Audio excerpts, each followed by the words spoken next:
സ്ട്രീറ്റിൻ്റെ ഇന്നത്തെ വ്ളോഗിലോട്ട് സ്വാഗതം. ഇന്ന് നമ്മൾ ചെയ്യാൻ പോകുന്നത് ഒരു ട്രാവൽ വ്ളോഗാണ്. നമ്മുടെ രണ്ടാമത്തെ ട്രാവൽ വ്ളോഗാണ് ഈ ചാനലിൽ.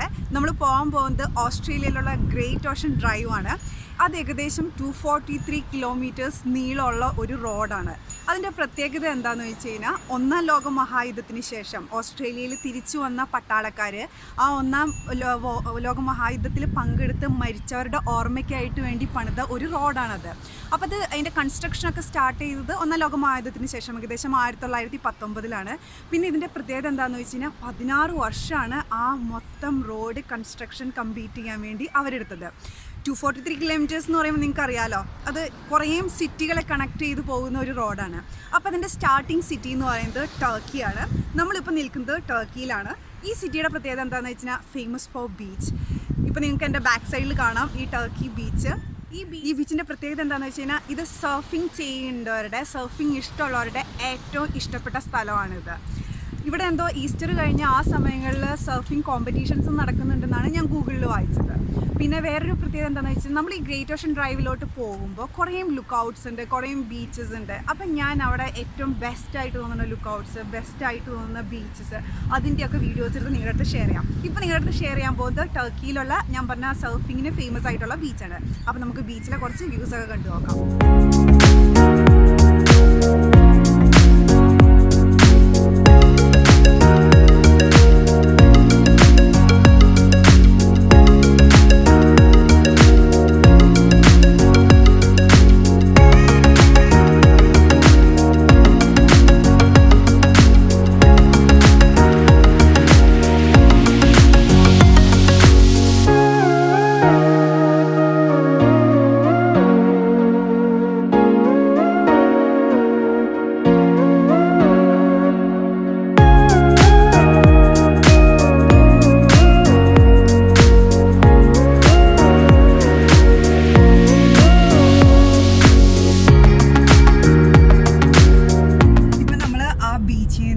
ടർക്കി ബീച്ചിൽ നിന്ന് നമ്മൾ കയറി ഇപ്പം നമ്മൾ കാറിലെ ഗ്രേറ്റ് ഓഷൻ ഡ്രൈവിൻ്റെ ആ സ്റ്റാർട്ടിങ് ഏരിയയിലോട്ട് പോവുകയാണ്.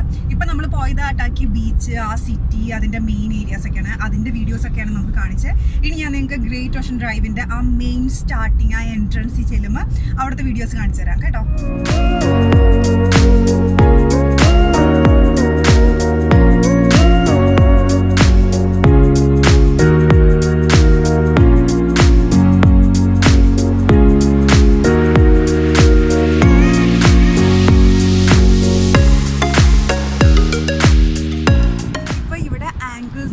നല്ലൊരു അടിപൊളി ലുക്ക് ഔട്ട് കണ്ടപ്പോൾ ഞങ്ങൾ വണ്ടി സ്റ്റോപ്പ് ചെയ്ത് ഇറങ്ങിയിരിക്കുന്നതാണ്. ഞാൻ നിങ്ങൾക്ക് ഇവിടുത്തെ അട്രാക്ഷൻ ബീച്ച് തന്നെയാണ്. ഇവിടെ കുറേ സർഫിങ് അറിയാവുന്ന ആൾക്കാരൊക്കെ പോകുന്നുണ്ട്. അപ്പോൾ ഞാൻ നിങ്ങൾക്ക് ഇവിടുത്തെ ബീച്ചും ഇവിടുത്തെ മൊത്തത്തിലുള്ള പ്രകൃതി ഭംഗിയൊക്കെ ഒന്ന് കാണിച്ചു തരാം.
അപ്പം ഞങ്ങളിങ്ങനെ പോരുന്ന വഴിക്ക് ഒരു അടിപൊളി നല്ല കിടു ബീച്ചിൻ്റെ ഒരു വ്യൂ ഉണ്ട്. അപ്പോൾ ഞങ്ങൾ വണ്ടി നിർത്തി ഇരിക്കുന്നതാണ്.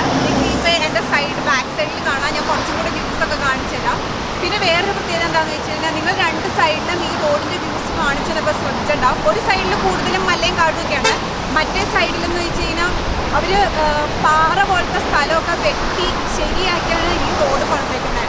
അപ്പോൾ ഇതിന് 16 വർഷം എടുത്തേക്കണമെന്ന് പറയുന്നതിൽ വിചാരിക്കാനൊന്നുമില്ല. കാരണം അന്നത്തെ കാലത്ത് എന്തോ ഒരു മെഷീനറീസ് ഒക്കെ ഉണ്ടാവും. കൂടുതലും അവർ ഹാൻഡ് വർക്ക് ആയിരിക്കും, അല്ലെങ്കിൽ ഒരു മാൻ വർക്ക് ആയിരിക്കും അതിന് കൂടുതലും വേണ്ടി വന്നേക്കാം. അപ്പോൾ നമുക്ക് ഇവിടുത്തെ വ്യൂസൊക്കെ ഇങ്ങനെ കാണാം.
അപ്പോൾ നിങ്ങൾക്ക് ഈ വീഡിയോ ഒക്കെ ഇഷ്ടപ്പെട്ടു എന്ന് കരുതുന്നു. ഇപ്പോൾ നമ്മൾ ഗ്രേറ്റ് ഓഷൻ ഡ്രൈവ് ഫുള്ളായിട്ട് കവർ ചെയ്തിട്ടില്ല, ഒരു ഹാഫ് വേ ആണ് നമ്മൾ എത്തിയിട്ടുള്ളൂ. ഇനിയും പോയി കഴിഞ്ഞാൽ ഇതുപോലത്തെ കുറേ ലുക്കൗട്ട്സ് ഉണ്ട്, അതായത് 12 അപ്പസ്തോൽസ്, പിന്നെ ഇതിൻ്റെ കഴിയുന്ന സ്ഥലത്തും കുറേ വ്യൂസും കാര്യങ്ങളൊക്കെ ഉണ്ട്.